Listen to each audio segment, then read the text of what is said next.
Movie एक जंगल को दिखाते हुए शुरू होती है जहाँ एक घर के अंदर एक औरत अपने बेटे के साथ रहती है। लड़के का नाम सलोमान है और वो अंधा है। उसके डैड उनके साथ नहीं रहते, जबकि सलोमान की मॉम का पूरा ध्यान उसकी ट्रेनिंग पर है, क्योंकि जंगल की जिंदगी आसान नहीं होती और सलोमान तो देख भी नहीं सकता था। इसीलिए उसकी मॉम घर से बाहर निकलने से पहले उसको एक रस्सी से बांध दिया करती थी, ताकि उसे घर वापस आ जाने में मुश्किल ना हो। सलोमान की मॉम ने उसे शिकार करने के लिए ट्रैप्स लगाना भी सिखा दिए थे। ये लोग आज जंगल में जाते हैं और सलोमान ट्रैप्स चेक करता है, जो सारे खाली थे सिवाय एक ट्रैप के। यानी आज इन्हें बहुत थोड़ा खाने को मिला था, जिसे लेकर वो घर चले जाते हैं। जब शिकार को खाने का वक्त आता है तो उसकी मॉम उसे कहती है कि तुम जंगल के कानून को जानते हो ना, जंगल हमें जो दे उसका आधा हिस्सा हमें जंगल को लौटाना होता है। इसलिए सलोमान अपने शिकार के 2 हिस्से करके अपनी मॉम के साथ घने जंगलों की तरफ निकल जाता है। उसके साथ बंधी रस्सी इतनी ही लंबी थी कि वो घने जंगलों के पास तो पहुंच सकता था, पर उनके अंदर नहीं जा सकता था। वो दूर से ही शिकार का आधा हिस्सा जंगल में फेंककर घर वापस आ जाती हैं। नेक्स्ट डे ये लोग मछलियों के शिकार पे जाते हैं, पर काफी देर कोई एक भी मछली ना पकड़ पाने पर उसकी मॉम उसे कहती है कि शायद जो कीड़े हमने मछली के कांटे में लगाए हैं वो छोटे हैं। ये सुनते ही सलोमान बड़े कीड़े लेने के लिए जंगल में चला जाता है। जब वो जमीन पर हाथ मार मार कर कीड़े ढूंढ रहा था तो तभी अचानक उसके हाथों में जंजीर आ जाती है, जिसे महसूस करने पर वो शॉक हो जाता है, क्योंकि जंजीर से तो चीजों को बांधा जाता था। उसे सोच आती है कि आखिर यहाँ कौन कैद होगा। सलोमान के इस जंजीर को हाथ लगाने से जंगल में हलचल मच गई थी, जिसे महसूस करते हुए सलोमान की मॉम उसे ढूंढते हुए उस तक पहुंचकर उसे डांटने लग जाती है कि इतनी दूर किसने तुम्हें आने को बोला था, पता है ना ये जंगल कितना खतरनाक है। सलोमान अपनी मॉम को नाराज देखकर उनसे सॉरी बोलता है और वो उसे लेकर घर चली जाती है। वो घबराई लग रही थी। उनके इस बिहेवियर से हमें लगता है कि आखिर यहाँ कुछ तो ऐसा है जिससे वो छुपाने की कोशिश कर रही थी। रात में वो सलोमान को एक बकरे की कहानी सुनाती है, जिसे जंगल में जाना मना था, और एक दिन जब वो जंगल में चली गई तो उस दिन उसकी मौत हो गई, मर गई। ये कहानी सलोमान की मॉम ने खुद उसके लिए लिखी थी कि वो कभी डर कर यहाँ से जंगल में ना जाए। कहानी सुनने के बाद सलोमान अपनी मॉम से मौत के बारे में सवाल करता है। जवाब में उसकी मॉम कहती है कि ये तो मैं नहीं जानती कि मरने के बाद लोग कहाँ जाते हैं। हाँ, पर मेरा ये मानना है कि मौत एंड नहीं होती, और इसी बात पर तुम्हें भी बिलीव रखना है। ये उनकी आखिरी बातें थी। उसके बाद उसकी मॉम घर से कहीं चली गई थी। सालों गुजरे, ना वो खुद वापस आई और ना ही सलोमान को उनका कुछ पता चला। उन्होंने जाते हुए टेप रिकॉर्डिंग में सलमान से माफी मांगी थी उसे छोड़कर जाने के लिए, और साथ ही जिंदगी गुजारने के 3 रूल्स भी बताए थे जिसके बगैर वो मर जाता। इन रूल्स में से पहला रूल ये था कि अगर वो कुछ भी जंगल से लेकर आएगा तो उसका आधा हिस्सा जंगल को वापस लौटाएगा। दूसरा ये कि अगर उसे कभी डर लगे या वो मुश्किल में हो तो फिर सलमान वो गाना गाए जो उसकी मॉम उसके साथ गाया करती थी। और तीसरा ये कि वो जब भी घर से निकलेगा अपनी रस्सी को नहीं छोड़ेगा। इन्हीं रूल्स को फॉलो करते हुए सलोमान की जिंदगी के काफी साल गुजर गए और उसने बहुत कुछ सीख भी लिया। फिर एक दिन ऐसा आया कि जब वो जंगल में शिकार को निकला तो शिकार के नाम पे उसे कुछ ना मिला। वो नदी में मछली पकड़ने गया तो बहुत मुश्किल से एक मछली उसके हाथ लगी, और भूख ज्यादा लगने की वजह से वो सारी मछली खुद ही खा गया और उसने जंगल में कुछ नहीं दिया। और उसके नतीजे में रात होने पर उसे जंगल से अजीब आवाजें आने लगी। सलोमान उन आवाजों पे ज्यादा ध्यान नहीं देता, हालांकि वो ये बात जानता था कि उसने आज एक रूल तोड़ दिया है। वो सोने के लिए लेट जाता है और आधी रात गुजरने के बाद वो नोटिस करता है कि आज तो उसकी बकरी ने बिल्कुल शोर नहीं किया। कुछ अजीब महसूस होने पर जब वो बाहर निकलता है तो अपनी बकरी को मरा हुआ पाता है। इन सब चीजों की परेशानी में उसे नींद भी नहीं आती। उसके पास अब खाना भी बहुत कम रह चुका था, और आज जब वो दोबारा जंगल में शिकार के लिए जाता है तो हैरानकुन तौर पर उसे एक मरा हुआ हिरन मिलता है। ऐसा तो पहले कभी नहीं हुआ था। वो इन्हीं चीजों का सोच रहा था कि अचानक उसे एक इंसान की आवाज सुनाई देती है, जिससे वो बहुत ज्यादा घबरा जाता है, क्योंकि आज तक उसने अपने मॉम डैड के अलावा किसी तीसरे इंसान की आवाज नहीं सुनी थी। ये एक हैंग नाम का शिकारी था जिसने इस हिरन का भी शिकार किया था, और वो सलोमान को अपने शिकार से दूर रहने का कह रहा था।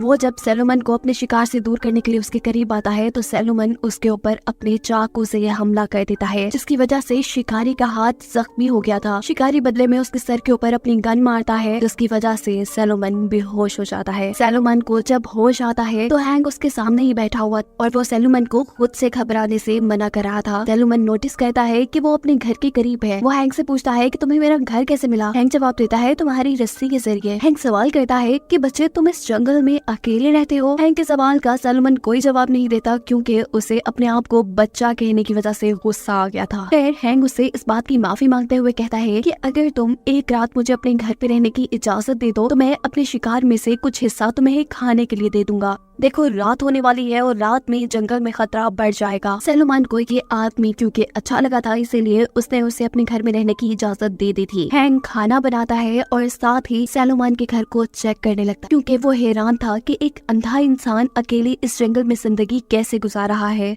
हैंक अब उससे सवाल करता है कि तुम्हारे मॉम डैड कहाँ है और तुम यहाँ कैसे रहते हो। अगर तुम चाहो तो मैं तुम्हें यहाँ से किसी महफूज जगह पे लेके जा सकता हूँ। जवाब में सैलोमन कहता है कि मैं इस घर में बहुत खुश हूँ।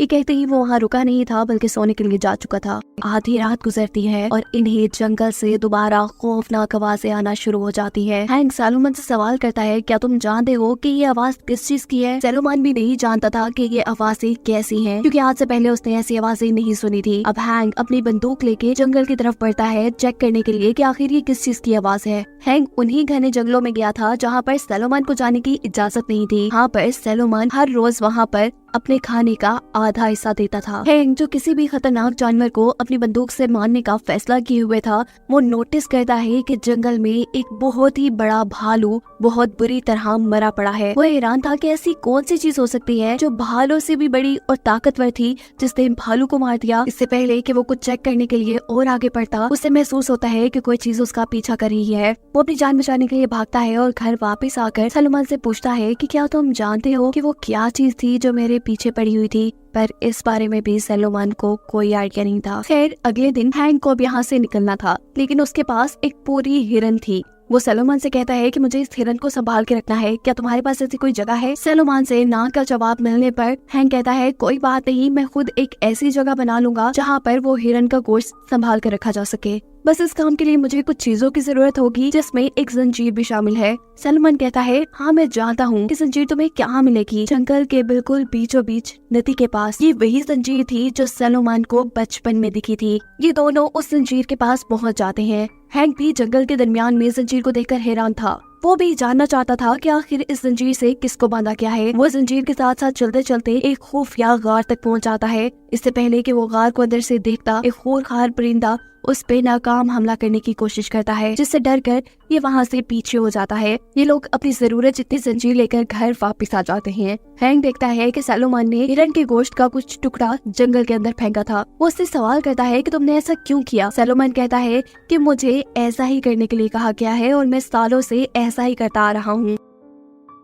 हैंक को ये सारी बातें अजीब लगती हैं। उसे लगता है कि शायद सैलोमन की मॉम जादू वगैरह करती होगी। हैंक सैलोमन को समझाने की कोशिश करता है कि जिस चीज से तुम डर रहे हो शायद वो एक जानवर हो, और अगर तुम चाहो और मेरी मदद करो तो हम बड़ी आसानी से उसे पकड़कर खत्म कर सकते हैं और तुम्हारा सारा खतरा भी टल सकता है, और फिर तुम्हें अपने खाने का हिस्सा किसी को भी देने की जरूरत नहीं पड़ेगी। पर अब मसला ये था कि सैलोमन की रस्सी इतनी बड़ी नहीं थी कि वो जंगल के अंदर जा सके। हैंक कहता है ये कोई प्रॉब्लम नहीं, ये सब तुम मुझ पे छोड़ दो। ये लोग बातों बातों में अच्छे दोस्त बन चुके थे। हैंक बहुत से कपड़ों को फाड़ फाड़ कर उसकी रस्सी के साथ बांध देता है, जिसकी वजह से उसकी रस्सी थोड़ी लंबी हो जाती है। ये लोग जंगल में तो चले जाते हैं, लेकिन जंगल में जाने पर अचानक कोई सैलोमन पर हमला करके उसे पीछे की तरफ खींचने लग जाता है। हैंक उसे बचाकर घर वापस ले आता है। ये सब काफी अजीब था। सैलोमन इन सारी चीजों से काफी डर चुका था, इसीलिए वो हैंक से कहता है कि तुम मुझे उस किताब में से कहानी पढ़ के सुनाओ जो हमेशा मेरी माँ पढ़ के मुझे सुनाया करती थी। हैंक भी जंगल में होने वाले इस वाक़ये से परेशान था, इसीलिए वो सैलोमन के सोने के बाद जंगल में चेक करने के लिए जाता है कि आखिर वहाँ है क्या। हैंक जंगल में उस गार तक चला गया था जिसके अंदर किसी चीज को जंजीर से बांधा गया था, जबकि दूसरी तरफ सैलोमन भी हैंक के यहाँ से जाने पे परेशान था। वो भी हैंक को ढूंढने के लिए जंगल की तरफ निकलता है, पर रस्सी छोटी होने की वजह से उसका आगे बढ़ना मुश्किल हो पा रहा था, जिस वजह से वो अपनी रस्सी को खोल देता है, और ऐसे उसने अपनी माँ के बताए दूसरे रूल को भी तोड़ दिया था। जंगल में आगे जाने पर उसे हैंग मरा हुआ मिलता है, जो देखकर वो बहुत ज्यादा दुखी हो चुका था। वो जोर जोर से रोने लगता है और उसी दौरान दोबारा उसे वो खौफनाक आवाजें अपने बहुत करीब से सुनाई देने लग जाती है। हमें दिखाया जाता है कि वहाँ गार में जो कोई भी था वो कोई बड़ा जानवर या राक्षस नहीं था, बल्कि ये तो सैलोमन की मॉम है, जिसकी आंखें बिल्कुल बदल चुकी है, ऐसे जैसे वो किसी और चीज के कब्जे में हो। सैलोमन तो अपनी मॉम को नहीं देख सकता था, उसे पता भी नहीं था कि ये उसकी मॉम थी। वो खौफ में अब अपनी मॉम का बताया गाना गाने लगता है, जिससे उसकी मॉम को पता चल जाता है कि वहाँ पर उसका बेटा आया है। वो जाकर अपने बेटे को जैसे ही गले लगाती है तो सैलोमन चाकू से उसे मार देता है। सैलोमन को इस चीज का अंदाजा नहीं था कि उसने अपनी मॉम को मार दिया, क्योंकि वो देख नहीं सकता था और उसकी मॉम बोल नहीं पा रही थी। अपनी मॉम को मारने के बाद हम देखते हैं कि सैलोमन की आंखें भी उसकी मॉम जैसी हो जाती हैं। आखिर सैलोमन के साथ हुआ क्या था? उनकी पूरी फैमिली पे किसी किस्म का कर्ज था, जिसकी वजह से सैलोमन के डैड सबसे पहले किसी अजीब सी क्रिएचर में बदले। और जब हमने मूवी के स्टार्ट में देखा कि सैलोमन की मॉम और सैलोमन अपना आधा शिकार जंगल में फेंकता है, तो शायद वो अपने डैड के लिए ही वो खाना फेंकते हो। उनके मरने के बाद ये कर्ज उसकी वाइफ यानी सैलोमन की मॉम पे आ गया होगा, और फिर सैलोमन अपनी मॉम के लिए रोज अपने शिकार का आधा हिस्सा जंगल में फेंकता रहा, ये जाने बगैर कि वो ऐसा क्यों कर रहा है। और फिर जब उसकी मॉम मरी तो ये कर्ज उस पे आ गया, जिसके साथ ये कहानी खत्म हुई।